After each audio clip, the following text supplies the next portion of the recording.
ಇಲ್ಲ ಸರ್, ಯಾಕಂದರೆ ನಿಮಗೆ ಗೊತ್ತಿದೆ ನಾನು ತುಂಬ ಆರಾಮಾಗಿ ಸೆಟಲ್ಡಾಗಿ ಸಿನಿಮಾ ಮಾಡ್ಕೊಂಡು ಹೋಗ್ತೀನಿ, ರಶ್ ಮಾಡೋಕ್ಕೆ ಹೋಗಲ್ಲ. ಬಟ್ ಇನ್ಮೇಲೆ ಖಂಡಿತವಾಗ್ಲೂ ಒಂದು 2-3 ವರ್ಷಕ್ಕೊಂದು ಒಂದೆರಡು ಸಿನಿಮಾ ಪ್ರೊಡಕ್ಷನ್ ನಡಿಬೇಕು ಅಂತ ಪ್ಲ್ಯಾನ್ ಮಾಡ್ಕೊಂಡಿದ್ದೀವಿ.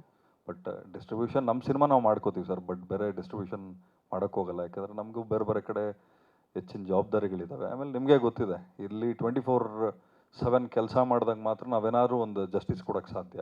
ಸೊ ನಮ್ಮ ಸಿನಿಮಾ ಏನಿದೆ ನಾವು ಮಾಡ್ಕೋತೀವಿ ಸರ್. ಸರ್ ಓವರ್ಸೀಸ್ ಪ್ಲ್ಯಾನ್ ಬಂದು ದರ್ಶನ್ ಆ್ಯಂಡ್ ದೀಪಕ್ ಅಂತೇಳಿ ಓವರ್ಸೀಸ್ ಡಿಸ್ಟ್ರಿಬ್ಯೂಷನ್ ಅಂತಲೇ ಅವ್ರ ಹೆಸರು ಇಟ್ಕೊಂಡಿದ್ದಾರೆ. ಸೊ ಅವ್ರು ಮಾಡ್ತಾಯಿದ್ದಾರೆ ಸರ್ ಓವರ್ಸೀಸ್ ಎಲ್ಲ.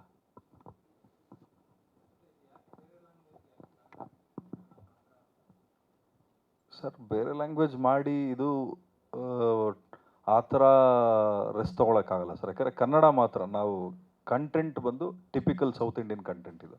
ಬೇರೆ ಲ್ಯಾಂಗ್ವೇಜ್ ಮಾಡ್ಬೋದು, ಮಾಡೋಕ್ಕಾಗಲ್ಲ ಅನ್ನೋದೇನಿಲ್ಲ. ಬಟ್ ಏನಂದರೆ ನಿಮ್ಗೆ ಅದಕ್ಕೆ ಅಂತಲೇ ಮ್ಯಾಕ್ಸಿಮಮ್ ಪಬ್ಲಿಸಿಟಿ ಬೇಕಾಗ್ತದೆ. ದೊಡ್ಡವರು ಅಲ್ಲಿ ದೊಡ್ಡ ಡಿಸ್ಟ್ರಿಬ್ಯೂಷನ್ ಹೌಸ್ಗಳು ಮತ್ತು ಅಲ್ಲಿ ಒಂದು ದೊಡ್ಡ ಹ್ಯಾಂಡ್ಸ್ಗಳು ಸಪೋರ್ಟ್ ಬೇಕಾಗ್ತದೆ. ನಾವು ನಮ್ಮ ಸಿನಿಮಾನ ಮಾಡಿದ್ವಲ್ಲ ಸರ್, ಏನು ವರ್ಕ್ ಆಗಲ್ಲ ಸರ್ ಅಲ್ಲೆಲ್ಲ.